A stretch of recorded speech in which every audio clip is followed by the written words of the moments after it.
तो आइए सुनते हैं मीठे प्यारे बाबा की मीठी मीठी साकार मुरली के मुख्य 8 पॉइंट्स। पहला पॉइंट है, बाबा ने कहा कि तुम बच्चे संपूर्ण निर्विकारी बनने वाली आत्माएं हो।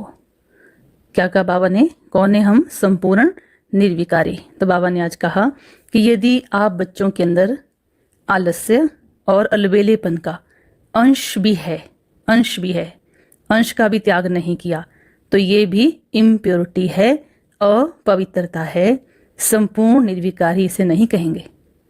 तो बाबा ने कहा चेक करो पूरी दिनचर्या में कोई भी कर्म नीचे ऊपर होता है, माना पंक्चुअलिटी से नहीं करते, हम आलस में अलबेलेपन में आकर करते हैं, तो बाबा कहते फिर इसका प्रभाव आपके पूजनीय जीवन पर पड़ेगा। माना जब भक्त आपकी पूजा करने लगेंगे तो उनके अंदर भी क्या होगा? पंक्चुअलिटी नहीं होगी, आलस होगा, अलबेलापन होगा। और यदि अमृत वेला भी हम उठते हैं उस समय भी आलस है, अलबेलापन है, मजबूरी से उठ रहे हैं, सुस्ती आ रही है, पूरा जागृत नहीं है, तो बाबा कहते फिर क्या होगा? जो तुम्हारे पुजारी होंगे ना, वो भी बड़ी मजबूरी से, सुस्ती से तुम्हारी पूजा करेंगे। तो जो हम संगम एक्टिविटीज़ कर रहे हैं उनका प्रभाव पूरे कल्प पर पड़ता है। तो संगम युग ऐसा वंडरफुल युग है, बीज बोने का समय। बाबा कहते हैं कैसा भी बीज बोएंगे, जैसा भी बोएंगे उसका वैसा ही हमको फल मिलने वाला है। तो इसलिए आलस्य और अलबेलेपन का, दोनों का हमें त्याग करना है। तो बनेंगे हम संपूर्ण निर्विकारी, जरा सा भी अंश मात्र भी आलस अलबेलापन अंदर में नहीं होना चाहिए। तो अपने आप को पूरा चेक करें, सुबह से लेकर रात्रि तक कहीं अंश छिपा तो नहीं है, क्योंकि बाबा कई बार कहते कि अंश ही वंश बन जाता है। और दूसरा पॉइंट है, बाबा कहते सेवा भले करो लेकिन व्यर्थ खर्च नहीं करो। सेवा के लिए खर्चा तो होगा ही, है ना, लेकिन सेवा भी सोच समझ करके, उसमें जो खर्चा है सोच समझ के करना है, वेस्टेज नहीं करनी है। बाबा कहते कम खर्चा बाला नशीन, माना इकोनॉमी हो, कम खर्चा करो और कम खर्चे में ज़्यादा अच्छा काम करके दिखाओ। ठीक है, ये पक्का करना है। तीसरा पॉइंट है, बाबा कहते ये दुनिया कलयुगी है, तो कलयुगी दुनिया की जो रस्म रिवाज है, जो लोक लाज है, जो कुल की मर्यादाएं हैं, उनको छोड़ देना है।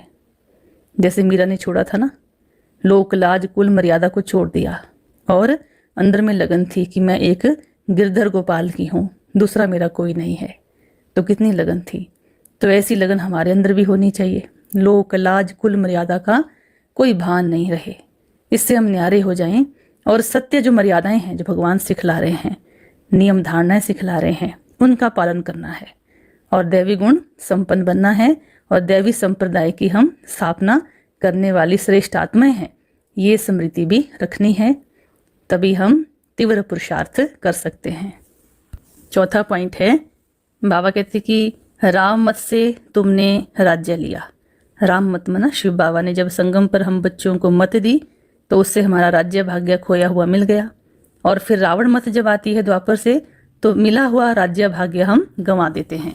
बाबा कहते अभी फिर ऊपर चढ़ने के लिए तुमको राम मत मिल रही है। फिर से बाबा राम मत देने के लिए आए हैं, गिरने देंगे नहीं। समझाते हैं कि बच्चे तुमने भक्ति बहुत की, लेकिन भक्ति में कुछ परिवर्तन नहीं होता, बुद्धि वैसी की वैसी रह जाती है। तो बाबा कहते वो तो जैसे कि एक दलदल में आत्मा धंसती जाती है, गले तक जैसे डूब जाते हैं, है ना, बिल्कुल जैसे चोटी सी हमारी बचती है, बाकी सारा हम डूब जाते हैं। फिर बाबा आकर के चोटी से बाहर निकालते हैं, विकारों रूपी दलदल से बाहर निकालते हैं। तो बाबा कहते मैं तुमको इस दलदल से पार ले जाता हूँ। ये कार्य सिर्फ बाबा का ही है और बाबा के साथ बच्चे भी मददगार बनते हैं। इसलिए बच्चों को क्या बोलते बाबा, तुम हो खुदाई खिदमतगार। तो हम अभी क्या बन रहे हैं? लायक बन रहे हैं, समझदार बन रहे हैं, हेल से हेवन में जा रहे हैं, सबको बाबा का पैगाम दे रहे हैं। तो बाबा कहते सबको पैगाम देते जाओ, जो इस कुल का होगा सो आता जाएगा। पांचवा पॉइंट है, बाबा कहते कि कई बार क्या होता है कि जो मेरे बच्चे ज्ञान सुनाने वाले होते हैं,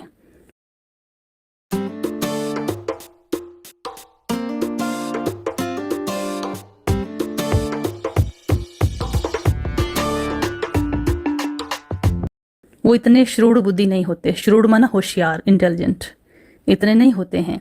लेकिन जो सामने वाला सुन रहा होता है वो आदमी समझदार होता है।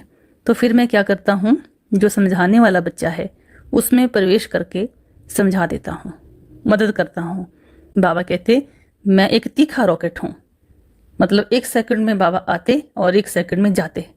बाबा कहते मुझे आने जाने में कोई टाइम नहीं लगता, मैं हूँ बहुरूपी। 1 सेकंड में आते, 1 सेकंड में जाते, और 1 ही सेकंड में करोड़ों आत्माओं को करोड़ों अनुभव भी करा सकते हैं। तभी लोगों ने क्या कह दिया, बाबा की इसी गतमत को क्या कह दिया कि हे भगवान, आप तो सर्वव्यापी हो, यहाँ भी हो, वहाँ भी हो, वहाँ भी, हर जगह पर हो। हर आत्मा अनुभव ये कह रही है कि मेरे साथ है, मेरे साथ है, क्योंकि बाबा 1 सेकंड में अनेकों कार्य कर लेते हैं। तो बाबा कहते इसलिए आत्मा बेचारी समझ नहीं पाती है और ये बात उठा लेती है कि भगवान सर्वव्यापी है, लेकिन मैं सर्वव्यापी नहीं हूँ। छठा पॉइंट है, बाबा कहते पतित दुनिया में कोई पावन हो ही नहीं सकता इस समय। और मनुष्य क्या करते हैं, गंगा स्नान करते हैं इसलिए कि हम पावन बन जाएं, और पीते भी हैं गंगा जल को, स्नान भी करते हैं और पीते भी हैं। तो बाबा कहते जो रोज स्नान करते हैं और रोज गंगा जल पीते हैं तब तो वो पावन होने चाहिए, पतित रहने नहीं चाहिए। तो इसका मतलब ये हुआ कि पतित पावनी गंगा नहीं है। पतित पावन तो एक बाप है जिसको सारी दुनिया बुलाती है, हे पतित पावन आओ। तो बाबा कहते बच्चे, तुम बच्चे काम चिता पर बैठे हो तो भस्म हो गए हो, अब तुमको काम चिता से उठाए मैं ज्ञान चिता पर बिठाता हूँ और पावन बनने की प्रतिज्ञा करवाता हूँ, तब तुम बच्चे ज्ञान अमृत पी करके पावन बनते हो। 7वां पॉइंट है, बाबा कहते श्रीमत से तुम कांटे से फूल बन रहे हो। ये दुनिया क्या इस समय कांटों का जंगल है, लेकिन तुम क्या बन रहे हो, फूल बन रहे हो, स्वर्ग के बगीचे में जाने की तैयारी कर रहे हो। बाबा समझाते हैं कि पतित कांटों का ये जंगल है और मैं तुम बच्चों के लिए यहाँ आया हूँ।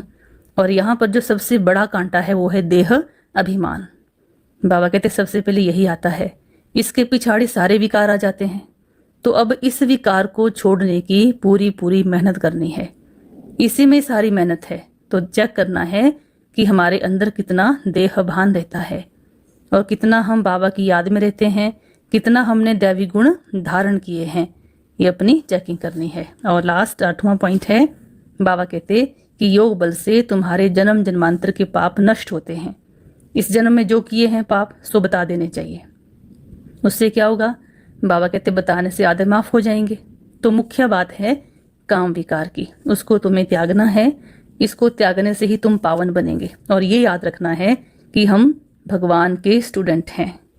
ऊंच से ऊंच यूनिवर्सिटी में हम पढ़ते हैं, एकदम नीचे गिर गए थे, लेकिन बाप अब हमको लायक बनाने आए हैं, पूजनीय बनाने आए हैं, मंदिर लायक बनाने आए हैं। बाबा हम बच्चों पर रहम करने के लिए आए हैं। तो जब ये स्मृति रहेगी तो बेहद खुशी रहेगी और पढ़ाई पढ़ने का भी शौक रहेगा। ओम शांति।